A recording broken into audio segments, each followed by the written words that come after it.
Hey guys, welcome back to this week's podcast of GlobalTQM, where you get to meet your team, your office on the ground in China. So it's been a while since I've done one of these for you, but this one is a really interesting one. So I couldn't wait to get it out there. And I've prepared some slides. So if you're watching this, you can follow along. If you're listening to this, just hear what I've got to say. So as most of you will know, I've been in China and doing business in China for a very long time. I deal with very many factories, and you would think that I've got it down pat, but it turns out I simply don't. And what I mean by that is anything can go wrong, and this is really an important lesson because it doesn't matter how much experience you have or how many things you do right, things can go wrong. So let me tell you the story of my rings. Now, there's a few things you should know firstly about the story. The key thing is this. Let me start again.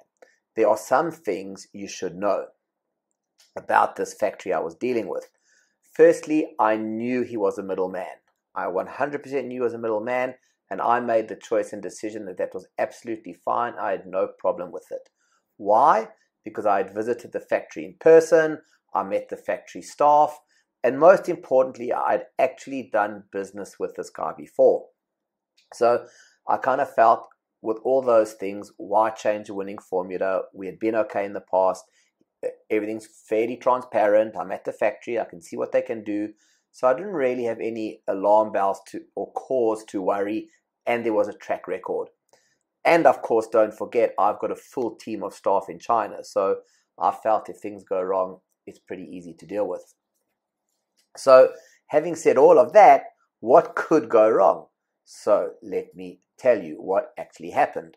So firstly, I got a new order. I very excitedly rushed and placed the order to this guy. I won't mention his name or the product. It's really irrelevant to this story. But I placed this new order. It was a really rush order, and he said he could get production completed in 10 days, which I was super excited about. And I went and placed the order, and 100% he had the production done in 10 days. He sent us pictures from the factory, and I was super happy and super excited. And really the last step was to do the actual printing on this product, which is a separate process after it's finished being produced. And then that's when things started getting weird. He said it would take 1 day to produce and finish the printing. And after 1 day, I'm messaging him. Now, I use WeChat for all my communications. And the tip is I love to chat to my manufacturers directly on WeChat and try to get an update, get photos on the fly, make decisions immediately as we go. I find it's a lot quicker and faster sometimes for me than actually going through my team at the office because they get the message, they ask me, then I reply. So I'm very engaged, and I highly recommend you all get very engaged with your manufacturers and build that direct relationship through WeChat. It's very easy now with video, with messaging. You can mark things up. So anyway, I had this messaging going up and down. I actually had Jenny from my office as a group member on this chat, so she can always be abreast of what's happening and help me if there's something difficult to do. And it's actually quite easy now. Even if they type in Chinese, you just click translate and it translates in line. You can write in English, they can translate in line. And so communications just become super easy. Anyway, 1 day becomes 2 days, becomes 3 days. And of course, every time I'm asking, can you send me pictures? How's the printing going? I'd like to see how it is. Can you send some of the samples to Jenny at the office to check for us? Excuse after excuse started coming day after day after day. And they felt like reasonable excuses. The factory didn't have time. They've got to clean the products first. The machine broke down. There was a problem with the printing film. They're remaking it. It's going to take me an extra day. And I'm sure you can understand how quickly this goes. 1 day became 2 days, became 3 days, became 4 days, became 5 days. And now I'm starting to get really, really frustrated because I need these orders. I've got customers backing up, waiting for this product. So what did I do? I just kept on going at WeChat saying, what's happening? I need the rings. I need the printing. What's going on? And that's when it started getting very weird. I started getting these strange comments and promises that, no, I've had to find another printing factory to do it for you.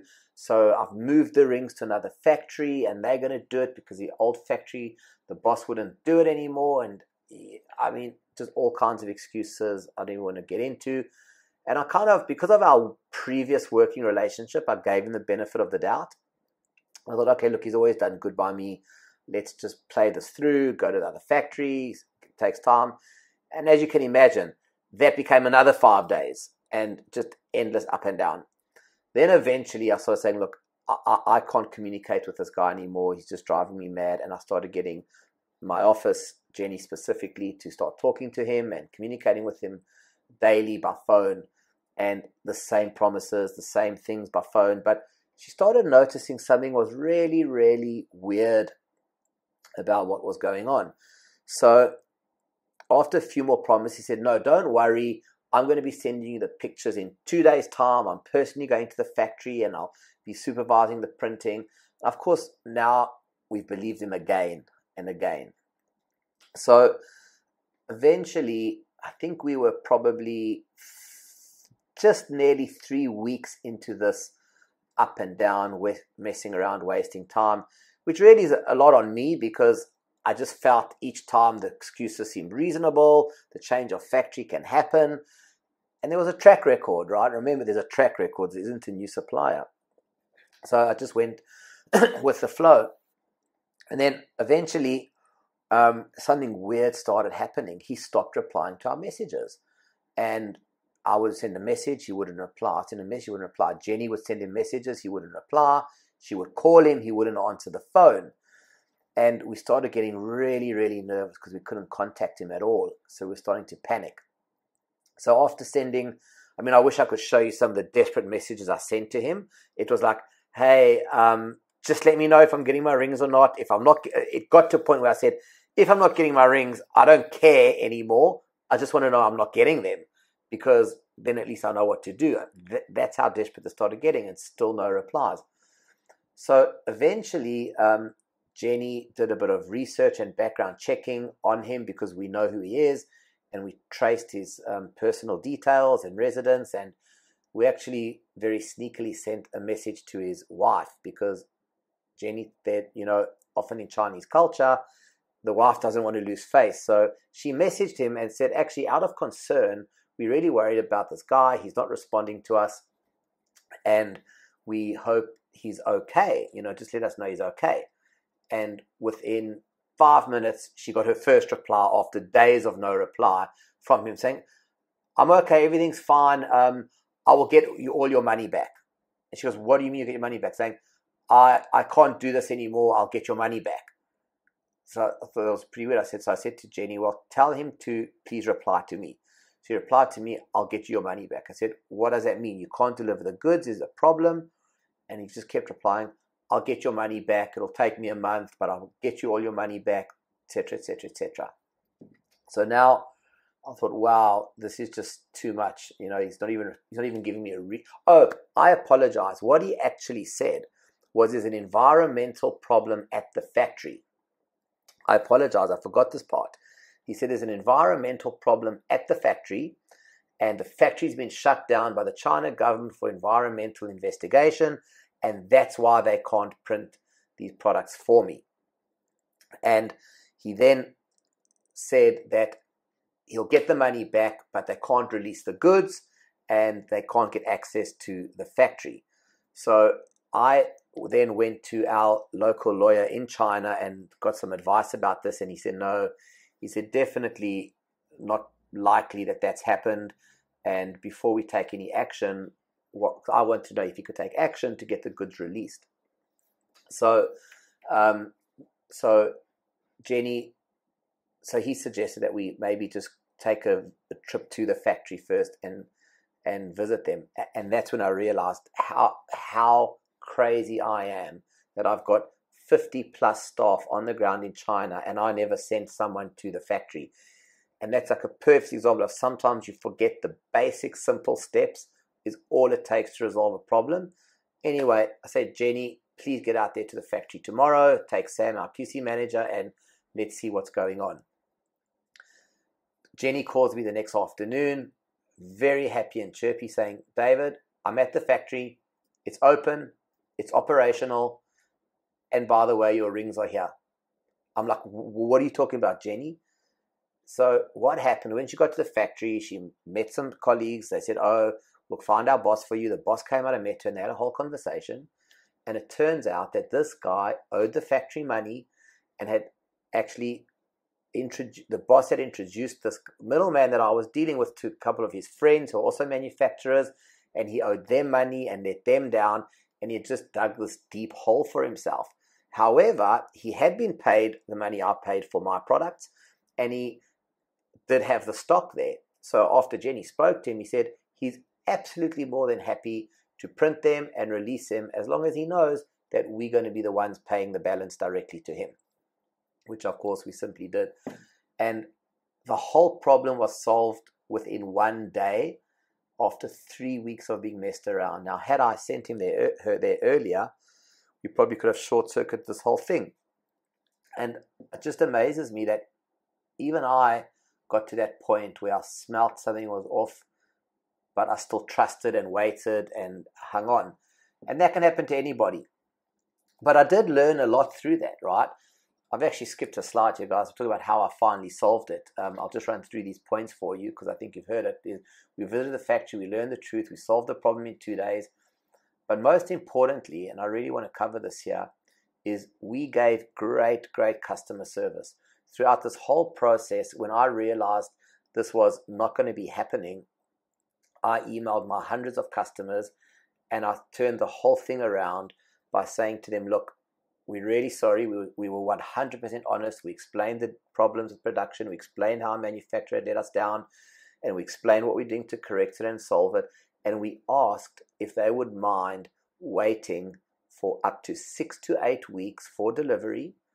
And what we will do a 2-for-1 deal for them. So they purchased one. We're going to give them 2 as a thank you, as long as they can wait and support us. And we were just blown away and amazed at how responsive and supportive, I would say 95% of our customers were. And we got all kinds of emails back from them saying, we understand these things happen, don't be stressed about it, thank you for being so honest and straight up and with it, etc., etc.